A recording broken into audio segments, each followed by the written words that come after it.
you thought I wasn't gonna talk about it, but here I am. I know I'm late for this, but I finally saw the entirety of Daredevil Born Again Season 2, and I think this is a major step up from the first season that was kind of mediocre. It has a lot of misses, and it wasn't a focused story from the beginning to the end. Whereas this story, this second season, was even more focused, because the creative team has changed, and this show continues the Mayor Fisk arc from the first season, because it was clearly built as this ending for the Mayor Fisk arc. And I saw the first set picture of Matt Murdock wearing that black costume with the double D's on his chest. I was just smiling, because we waited for that double D's for a long time. We didn't get that, and to finally see the double D's on his chest on this costume that was really inspired by the Shadowland costume, it was pretty cool. Alright, and the good thing is that 90% of the show was focused on Matt Murdock being Daredevil, because he is in hiding and he fights as Daredevil. So a lot of the episodes, the majority of the episodes, Matt Murdock is in costume fighting, and there are a lot more action sequences peppered in the second season that makes the second season more entertaining to watch. Alright, but that said, I think it still has a couple of little problems that I will get into later. The standout of this season was definitely Bullseye, because Bullseye, he was the executioner of the season. The diner fight, it was amazing. Right? It was short, sure, but it reintroduces the character of Bullseye in the middle of the story perfectly. And there is a major change to Bullseye's character arc in the season. He views himself as kind of a hero in the middle of this, in his twisted mind, and that results into the one good deed, because he thinks himself as a hero and he needs to redeem himself to be a better person in his mind, and he does this by killing off Vanessa Fisk, which shatters Fisk to pieces. Alright? And with that, I will move on to the character of Wilson Fisk himself and his changes from the first season to the second season. I feel like the character of Wilson Fisk in the show is more unhinged, especially after Bullseye kills Vanessa in that, boxing ring. It was just chaos after chaos after chaos, and he targets Matt and Daredevil more personally, right? And I like that, I like that Fisk doesn't hold back in the second season, and it really shows in the fight between Daredevil and Fisk that happened kind of midpoint of the season. Yes, it's not the final fight, but Daredevil and Kingpin has a rematch, and that rematch is really amazing to look at. I know it doesn't carry the most emotional significance. I know that it's not like climactic or anything, but to see these two characters face off after all these years, after Vanessa's death, and to see Kingpin becoming a monster that he has been holding back, to me that is a really kind of a cool way to see all of this, because in a way that is one of the best Daredevil versus Kingpin fight scene that we've seen up to this point. Well, I feel like the negatives of the second season stems around because there are a lot of plots in the show.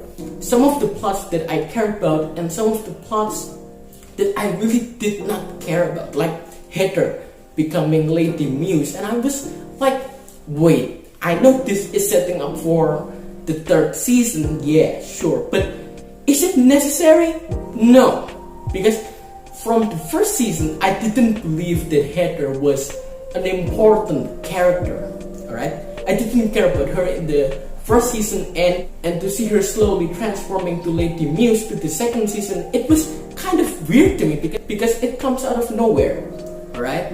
You don't care about her, and I really don't care about the transformation that she's having into Lady Muse. And why is she Lady Muse, by the way? Why? Why turn her into a villain? The show desperately tries to get you to get invested, to care about all of these little characters, but you don't. You just don't. As an audience, you gotta focus on Bullseye, Daredevil, and the current state of New York City. That is what you want to focus on. So, to me, the main problem with the season is how it handles some of the characters, particularly the characters that will set up the third season, like Jessica Jones, Lady Muse. Yes, when Jessica Jones is on screen and the fight sequences that she's having here, it's really great to see her return. Alright? But her presence here feels more like a setup more than anything else. Alright? So, the same way as Mr. Charles, what is his agency here? He feels like a setup for a season 3 to bring back the Defenders. That's his purpose in the second season, and I feel like his character wasn't really needed to be introduced in the second season. However, as I mentioned before, the second season really handles a lot of things better than season 1. It is more focused, it is more action-packed. Majority of the episodes have Daredevil fighting Kingpin, and these scenes are amazing to look at. Alright? Don't get me wrong, the action sequences are definitely improved here. One of the highlights of the season is, of course, the Daredevil and Swordman fight sequence, the team up where they're fighting with a bunch of ATF members rescuing hostages in a prison. That was amazing, man. That was one of the best fight scenes that this season has to offer. And Bullseye, in the previous seasons, he was kind of a character, well-rounded character. You know how he thinks, you know what his motivations are. But in the second season, he is used as an executioner in some of these action sequences. While I enjoy his character shift between, because he is conflicted. He wants to have a purpose, and the purpose is to kill Vanessa Fisk. Yes, I understand that, but I also don't want Bullseye to be a 100% good guy, because clearly Marvel is setting up something like that in the future, because later in the season he joins the Dark Avengers assembled by Mr. Charles. I get it, but I just want Bullseye to always be a wild card. He can do whatever he wants. He can be evil, he can be good. There is an unpredictable state in his character forever, and I hope that MCU maintains that. Let's talk about the elephant in the room. Alright? The reveal, the Matt Murdock reveal, where he reveals himself as Daredevil in the courtroom. That reveal had to happen, and it lands emotionally, because I know that while I was watching, alright, I know that is the final way for Matt Murdock to turn the tables around Kingpin. Alright, it's just to reveal himself. Yes, I am Daredevil, and I'm going to bring Kingpin down. Alright, with the legal system and everything like that. And that reveal itself, that scene is peak. Alright, the writing, and it almost gives me chills, man. It reminds me of the Iron Man reveal scene from the first Iron Man, and I just really enjoyed it. And what intrigues me is how the reveal will impact the future of Daredevil. Because let's face it, we know that Daredevil is in Brand New Day. They're just hiding it at this moment. And in Brand New Day, I feel like we're gonna have a team up between Spider-Man, Punisher, and Daredevil.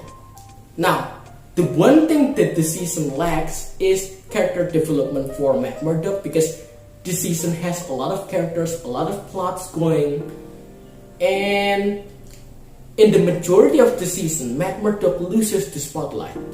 They're trying to bring the legal side of him in the last 2 episodes. And yes, the courtroom scenes are amazing. They're dialogue driven and the reveal was peak. Yes, but I feel like this season could have used more Matt Murdock in the center of it, to balance out the dynamic between Matt Murdock and Daredevil. Alright? The reveal was amazing. Some of the action sequences are amazing, and Vanessa's death is well deserved.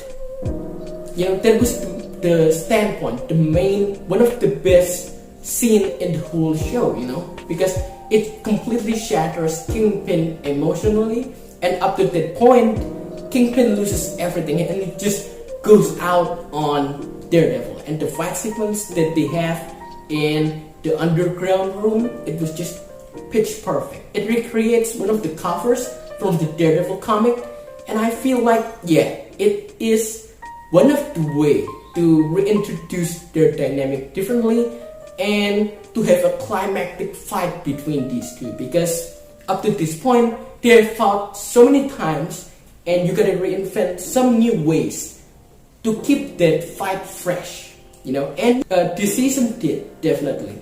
But as I mentioned before, it still has too much plot, too much things going on. So I will give Daredevil Born Again Season 2 an 8.5 out of 10. This is basically a step up from the first season that was chaotic, that was disjointed. This feels more like a singular vision, but it still lacks a couple of things in the process. Alright, so 8.5 out of 10. If you have seen Daredevil Born Again Season 2, tell me everything that you like. Yeah, everyone thinks that this show is better than Season 1, and that's true, alright? But some of the people are glazing the show like they're the best thing ever, which is definitely not true. That being said, 8.5 out of 10. If you have seen Daredevil Born Again Season 2, tell me everything, and tell me about the future of Daredevil. What do you think he's gonna be? Where do you think he's gonna show up? I think he's gonna show up in Brand New Day, that's for sure. They're just hiding it at this point. So 8.5, tell me everything, and see you on the next video.